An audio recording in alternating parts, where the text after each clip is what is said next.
하나님 말씀은 사도행전 제5장 17절에서 32절의 말씀입니다. 한 절씩 저와 교독합니다. 17절 대제사장과 그와 함께 있는 사람 즉 사두개인의 당파가 다 마음에 시기가 가득하여 일어나서 사도들을 잡아다가 옥에 가두었더니 주의 사자가 밤에 옥문을 열고 끌어내어 가로되 가서 성전에 서서 이 생명의 말씀을 다 백성에게 말하라 하매 저희가 듣고 새벽에 성전에 들어가서 가르치더니 대제사장과 그와 함께 있는 사람들이 와서 공회와 이스라엘 족속의 원로들을 다 모으고 사람을 옥에 보내어 사도들을 잡아오라 하니 간수들이 가서 옥에서 사도들을 보지 못하고 돌아와 하매 가로되 우리가 보니 옥은 든든하게 잠기고 지킨 사람들이 문에 섰으되 문을 열고 본즉 그 안에는 한 사람도 없더이다 하니 성전 맡은 자와 제사장들이 이 말을 듣고 의혹하여 이 일이 어찌 될까 하더니 사람이 와서 고하되 보소서 옥에 가두었던 사람들이 성전에 서서 백성을 가르치더이다 하니 성전 맡은 자가 간속들과 같이 가서 저희를 잡아왔으나 강제로 못하면 백성들이 돌로 칠까 두려워함이로라. 저희를 끌어다가 공회 앞에 세우니 대제사장이 물어 가로되 우리가 이 이름으로 사람을 가르치지 말라고 멍하였을 너희가 너희 표를 예루살렘에 가득하게 하니 이 사람의 피를 우리에게로 돌리고자 함이로라. 베드로와 사도들이 대답하여 가로되 사람보다 하나님을 순종하는 것이 마땅하니라. 너희가 나무에 달아 죽인 예수를 우리 조상의 하나님이 살리시고 이스라엘로 회개케 하사 죄 사함을 얻게 하시려고 그를 오른손으로 높이사 임금과 구주를 삼으셨느니라. 우리는 이를 증인이요 하나님이 자기를 순종하는 사람들에게 주신 성령도 그러하니라 하더라. 아멘. 오직 성령께 순종하라 하는 말씀으로 본문에 있는 말씀을 중심으로 해서 나누도록 하겠습니다. 우리 사람이 살아가는 데는 다 자기 가치관에 영향을 받고 삽니다. 어떤 생각을 하고 사느냐에 따라서 그 일생이 지어지는 것을 볼 수 있습니다. 우리 예수 믿는 사람은 사도행전 2장 38절에 보면 베드로가 아주 강하게 얘기를 했어요. 너희가 각각 회개하여 예수 그리스도를 믿고 구원을 받고 성령을 받으라 그랬습니다. 그래서 우리는 성령님의 은혜로 사는 겁니다. 우리는 자기 뜻대로 사는 것 같지만은 다 배후에 성령께서 책임져 주시는 말씀이 요한복음 14장에 가면 자세하게 나와요. 우리는 다 내 멋대로 사는 것 같지만 합력해서 선을 이루는 하나님의 뜻대로 살아가는 겁니다. 그래서 헬라어의 원어를 보면은 이 성령이라는 말을 거룩한 영이다 이렇게 그렇게 나와 있습니다. 거룩하다, 하나님의 속성이다. 그러니까 하나님과 예수 그리스도의 영이다. 그래서 오늘날은 예수님이 천상을 가시면서 이제 우리에게 성령을 보혜사 성령을 보내주셔서 진리의 영이라 하시면서 우리가 성령을 따라 살 수 있도록 그런 것을 우리에게 지금 주신 이 시대를 살아가고 있습니다. 오늘 보면 이 사도들의 기적들이 많이 나타납니다. 그래서 우리가 살아가는 데에는 성령의 은혜로 하나님이 오늘 우리 여러분 각자에게 예수 믿고 구원받은 사람으로 그 가치관을 가지고 성령의 인도하심을 따라서 이 시대를 살아가고 있어요. 그래서 사도들이 외쳤습니다. 패역한 세대에서 너희가 구원을 받아라. 오늘날을 이 세대를 본받지 말라고 로마서에서도 얘기하고 있습니다. 우리가 오늘 이 시대를 살아가면서 패역한 세대라고 그랬습니다. 그러니까 나쁜 세대다 그런 얘기입니다. 점점 더 나빠지지 좋아지지를 않아요. 많은 그 도덕성을 가지고 또 많은 훈계를 가지고 사회를 개선해 보려고 하지만은 이제 이 세계는 점점 마지막에 가까울수록 패역하다, 나빠진다 하는 것으로 표현할 수가 있습니다. 그래서 오늘 현재의 삶은 성령님의 안내와 성령님의 인도하심으로 우리가 살면은 틀림없는 삶을 사는 겁니다. 요한복음 15장의 말씀 보면은 우리들이 하나님의 택함을 받아서 이 세상을 살아가는데 하나님이 택하신 백성들에게 살아갈 수 있는 힘과 능력을 주시는데 그것이 뭐냐면은 생명의 성령의 법이다. 로마서 8장 1절인 그렇게 얘기를 하는데요. 악한 영이 아니라 생명을 주시는 성령의 영의 그 법을 따라서 우리가 이 세상을 살아간다는 사실인 겁니다. 모든 상황을 인도하십니다, 하나님이. 그래서 오늘 본문의 내용도 보면은 이미 초대교회가 시작이 되면서 많은 도전을 받아요. 어떻게 도전을 받았냐면은 권세가들이 와서 예수 못 믿게 해 초대교회가 세워지지 못하도록 방해를 놓습니다. 또 교회 내부에서는 아나니아와 삽비라 같은 사람이 그 땅을 팔아서 판값을 얼마 감춰두고 전부 내놓는 것처럼 이렇게 거짓을 말하게 됩니다. 그래서 사도행전 5장의 4절을 보면 그러죠. 베드로가 얘기합니다. 언제 교회가 너한테 땅 팔아가지고 오라고 했느냐. 이제 제가 의역을 하면 그렇습니다. 네 재산인데 네가 마음대로 할 수 없더냐. 어찌하여 네가 성령을 속이려 드느냐. 그렇게 말을 했습니다. 그 당시의 말씀이 오늘을 사는 우리들에게도 지금도 이 상황에도 성령께 불순종하면 그 말씀이 해당이 되는 거예요. 하나님이 여러분 한 분 한 분을 영생을 얻기 위해서 이 세상을 사랑하셔서 예수를 보내셨는데 이는 그를 믿는 자마다 영생을 얻게 하려 하시는 하나님의 의도와 동기가 있는 거예요. 사랑하는 여러분들은 하나님의 성령을 받아서 하나님의 사람으로 하나님의 믿는 자로서 지금 이 남은 생을 살아가고 계시는 줄로 믿습니다. 그래서 우리는 하나님의 사람으로 성령의 은혜로 이 땅을 지금 살아가고 있습니다. 성령님을 또 보혜사라고 그럽니다. 보혜사를 뭐 어떻게 얘기하냐면 대속해 주신 분이다. 나 대신 나를 위로해 주시고 중보해 주시는 분이다. 그러니까 이렇게 얘기할 수 있습니다. 예수님이 지금 2000년 전에 돌아가셔서 하나님 보좌 우편에 지금도 계시지만은 이 땅 위에는 하나님과 예수님이 통치하시는 똑같은 영향력을 가지고 보이지는 않지만 성령님이 우리 개체의 한 분 한 분에게 역사하셔서 아름답게 선을 이루시고 조화를 이루시는 오늘 이 시대의 삶인 줄로 믿습니다. 그래서 우리가 성령의 은혜로 이 땅에 살아가는 겁니다. 어느 누구가 자기 멋대로 사는 사람이 없는 겁니다. 그래서 교회를 하나님이 신약시대에 시작하신 이후에는 이 교회에 모여서 하나님 나라를 이루고 땅끝까지 이루고 복음을 전하는 그러한 선교적 사명을 오늘 이 교회를 중심으로 해서 우리에게 사명으로 내려주시는 겁니다. 성령은 진리의 영이요 살리는 영이라 또 그렇게 표현했습니다. 진리가 너희 가운데서 너희를 자유하게 하리라 그랬습니다. 지금 이 세상을 살아가면서 얼마나 눈만 뜨면은 우리가 험한 꼴을 참 많이 보습니다. 목사로서 이런 소리 하면 안 됩니다만 저도 연후 고국을 사랑하는 사람입니다. 그래서 어떤 때 유튜브를 봅니다. 그러면 속만 상해요. 어쩌면 이렇게 정의가 아니냐. 뭐 함부로 말할 수 없는 거지만 어디 가든지 또 자기 다 사고와 자기 견해가 있겠지만은 정의롭지 못하는 것 그걸 볼 때 속이 상하다는 거죠. 정의롭지 못하다는 거. 그래서 진리의 성령께서 그런데 요한복음 14장에 보니까 성령이 오셔서 너희와 함께 하시는데 그가 너희의 모든 것을 가르치시고 내가 너희에게 말한 모든 것을 생각나게 하시리라. 아멘. 성령님이 우리와 함께 하셔서 내가 걸음을 떼어 옮길 때마다 하나님은 나를 가르쳐 주신다는 사실인 겁니다. 그래서 이 사역으로 본다면은 이제 내가 사는 것 같지만 내 안에 계신 성령께서 나는 포도나무 너희는 가지니 그랬으니까 그 가지가 포도나무에 붙어 있지 아니하면 꽃을 맺고 열매를 맺지 못한다는 겁니다. 그래서 우리는 그 가치관대로 산다는 것은 포도나무 가지에 우리가 붙어 있을 때 예수님에게 내가 붙어 있을 때 그때 나는 영생의 삶을 이 땅 위에서 살고 열매를 맺게 하려 하시는 하나님의 뜻을 이 땅에서 열매 맺는 삶을 살 수 있다는 말씀인 겁니다.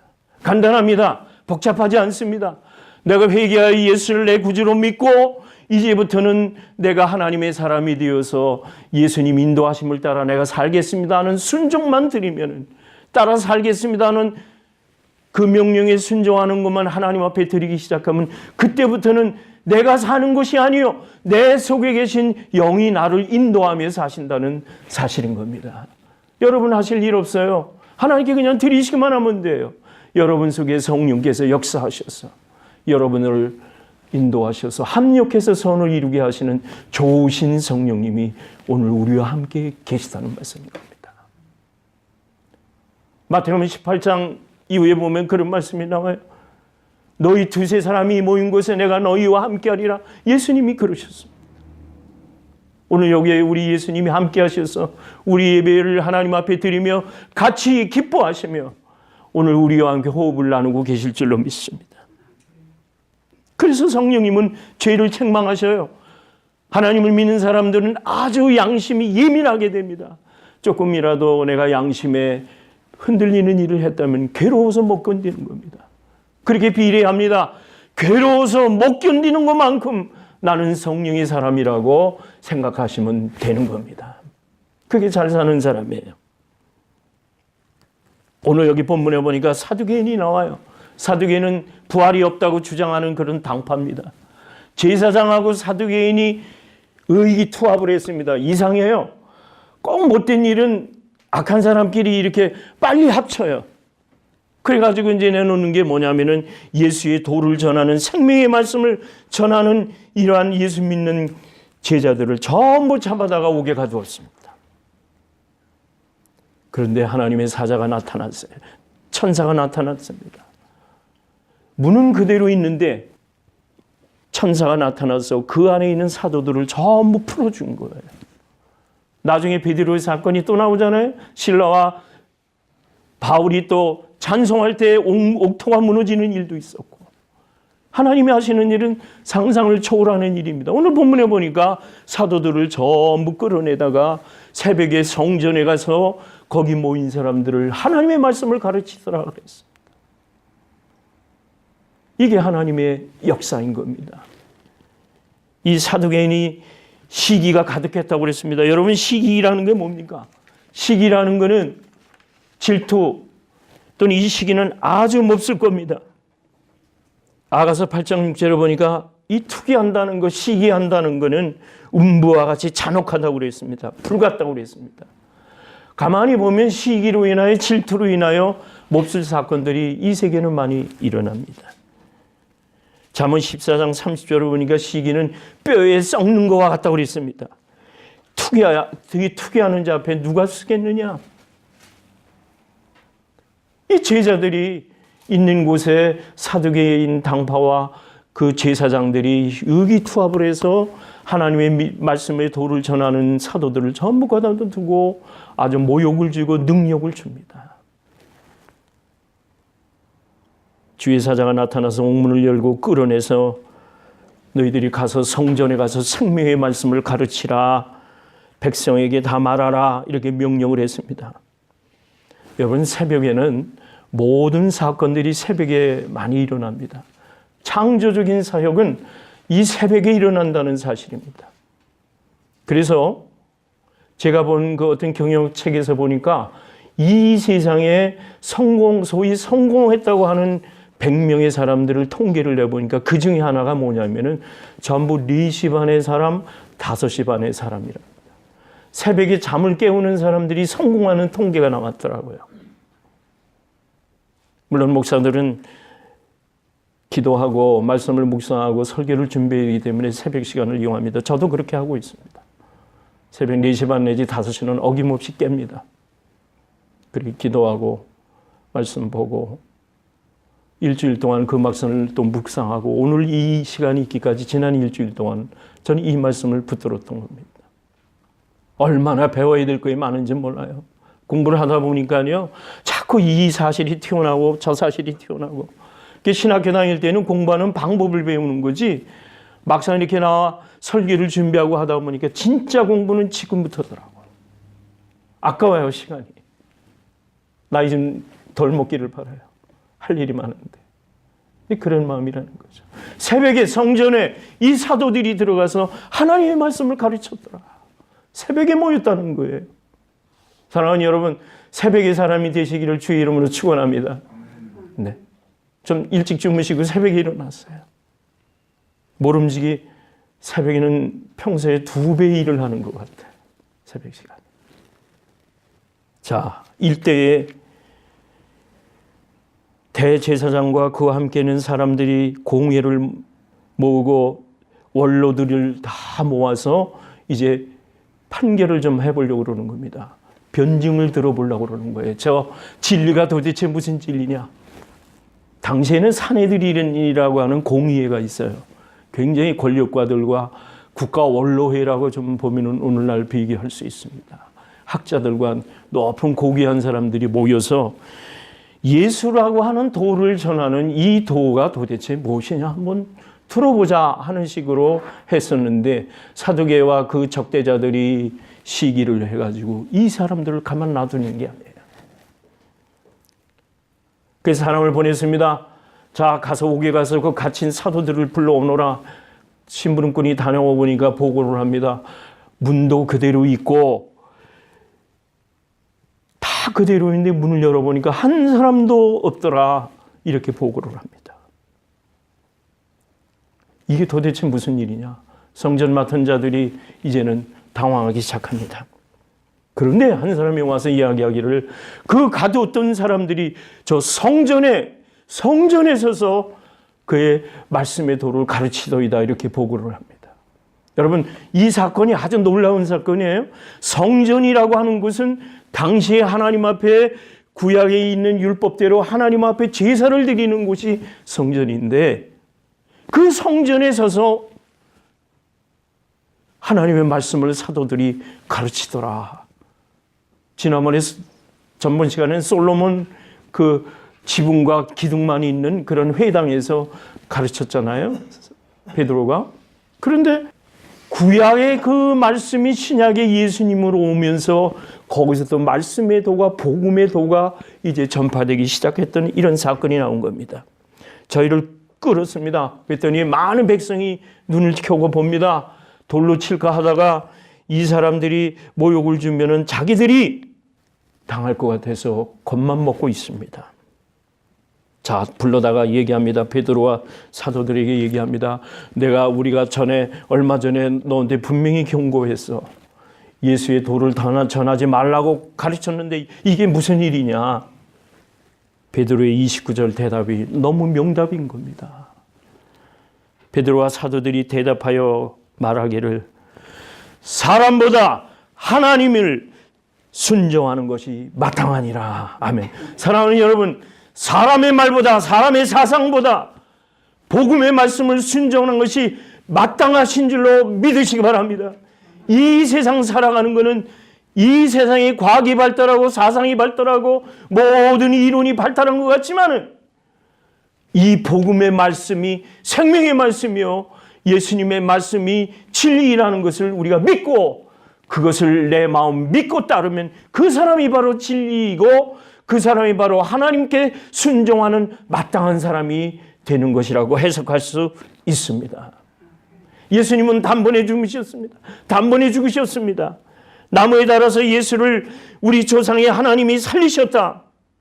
이스라엘로 이제 회개하게 하사 이방인까지 죄사함을 얻게 하시려고 오른손을 높이 드사 이제는 지도자로 세우셨다. 임금과 구주로 세우셨다는 건 이제 말씀의 복음에 우리의 주로 세우셨다. 마틴 루터가 자기가 쓴 글이 있습니다. 버름스라고 하는 그 회의에서 많은 적대자들이 마틴 루터가 쓴 책을, 복음의 내용을 가지고 많이 반박을 합니다. 그리고 전하지 못하게 합니다. 마틴 루터는 역사를 바꾸는 사건을 그때 지켰던 거예요. 오늘날 이 복음의 진리가, 오늘날 이 교회의 교리가 하나님의 믿는 그런 믿음의 교리로 그가 든든히 교리적으로 적대자에게 대응을 했기 때문에 오늘날 교회가 이렇게 발전할 수 있었던 겁니다. 누구에게나 어느 인생에게나 인생을 살아가면서 한 번에 그런 고비는 다 옵니다. 진리를 지켜야 할 고비가 오는 겁니다. 진리를 사수해야 할 고비가 오고 있습니다. 그때 담대하게 배신하지 아니하고 하나님의 말씀으로 전할 수 있다면 그 사람은 우리 하나님이 인정하시는 사람이 되는 겁니다. 큰 위대한 지도자가 아니돼도 괜찮습니다.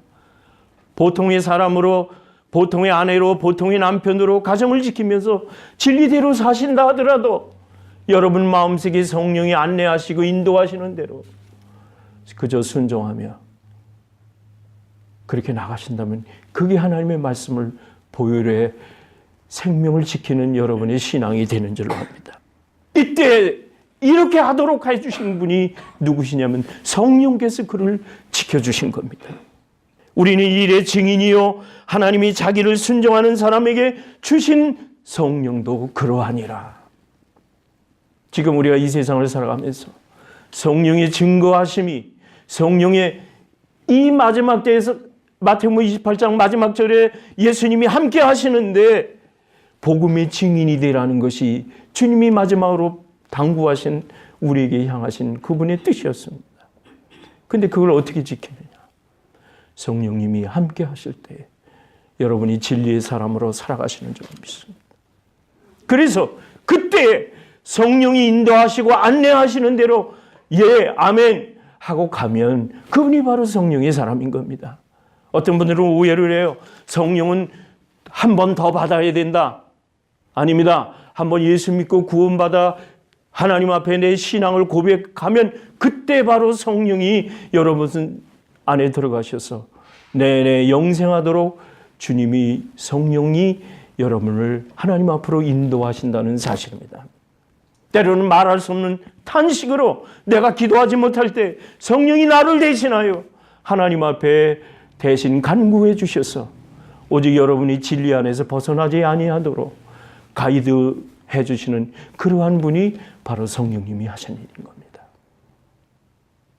저는 어제 우리 청년들과 공부를 하면서 참 은혜를 받았어요. 워런티와 개런티는 영어상으로 무슨 차이가 있냐? 워런티는 물건을 샀을 때 보상을 해주는 게 워런티라 한다면은 개런티는 하나님의 약속의 말씀으로 평생 영생을 주시는 겁니다. 이렇게 대답을 합니다. 여러분 맞지요? 하나님 앞에 개런티를 받은 여러분들인 겁니다. 하나님 앞에 성령으로 인도하심을 받는 여러분들인 겁니다. 사람의 절망이 그때부터 하나님의 시작이랍니다. 여러분 어려우셔도 절대 낙심하시면 안 되는 거예요. 염려하지 마라. 아무것도 염려하지 말고 오직 모든 일에 기도와 간구로 너희 구할 것을 감사함으로 하나님께 아뢰라. 지각에 뛰어난 모든 지각에 뛰어난 하나님의 평강이 여러분의 생각과 마음을 지켜주시리라 약속하셨습니다. 이게 개런티예요. 여러분 왜? 우리는 약속의 자녀이기 때문에 그렇습니다. 하나님이 여러분 한 분 한 분을 구원받게 하시고 하나님의 백성으로 약속을 주셨기 때문에 사람이 사람은 잘 몰라보아도 성령께서는 우리 하나님과 함께 여러분을 속마음을 진리 가운데로 인도하고 계신다는 사실인 겁니다. 여기 오늘 베드로와 그 사도들은 성령에 의지하여 성령에 순종하여 복음 전하는 일에 생명을 아끼지 아니하고 담대하게 거룩한 성령을 그들에게 증거했다는 역사적 사실을 보고 있는 겁니다. 말씀을 마칠까 합니다. 이제 우리는 하나님 앞에 구원받은 하나님의 사람으로 그때 2000년 전에 사두개인과 바리새파의 그러한 적대자들과의 교리적 싸움이 아닐지라도 오늘은 이 마지막 때의 말세에 나타나는 증상 중에 하나가 뭐냐면 거짓 그리스도의 영이 엄청나게 많다는 거예요. 별 이단이 지금 많이 나타나잖아요. 이 복음에서 넘어지게 하려고 하는 엄청난 이론들이 많습니다. 이때 그리스도의 사상으로 여러분들이 단단하게 무장하시고 오직 성령께 때마다 의지하셔서 여러분이 기도 잘 못하셔도 괜찮아요. 여러분 호흡하는 것과 같이 성령님 이렇게 하려고 하는데 저 인도하여 주세요. 그러면 되는 겁니다. 그러면서 여러분에게 의지를 주셔요. 성령이 여러분을 안내하고 계시는 겁니다. 그래서 여러분이 잘 의식을 하지 못할지라도 성령님은 여러분을 진리 가운데로 인도하시는, 자유롭게 하시는 그 성령님, 우리는 성도로서 성령님께 순종하는 것이 마땅하도다 하는 베드로의 고백이 사랑하는 여러분들의 고백이 되시기를 주의 이름으로 축원합니다. 거룩하신 아버지 하나님, 감사합니다. 우리는 하나님의 언약의 백성으로 우리가 선포하고 오늘도 이 땅을 살아가고 있습니다. 여기 베드로와 그의 제자들이 하나님의 인도하심으로 복음을 전할 때 담대하게 성령께 순종하는 것이 옳다고 전했던 것처럼 이 땅에 살아가면서 하나님을 우리들이 구주로 믿고 살아가는 오늘날 나의 고백도 성령 의지하여 담대하게 진리를 선포할 수 있는 하나님의 사람으로 축복하옵소서. 예수님의 이름으로 기도하옵나이다. 아멘.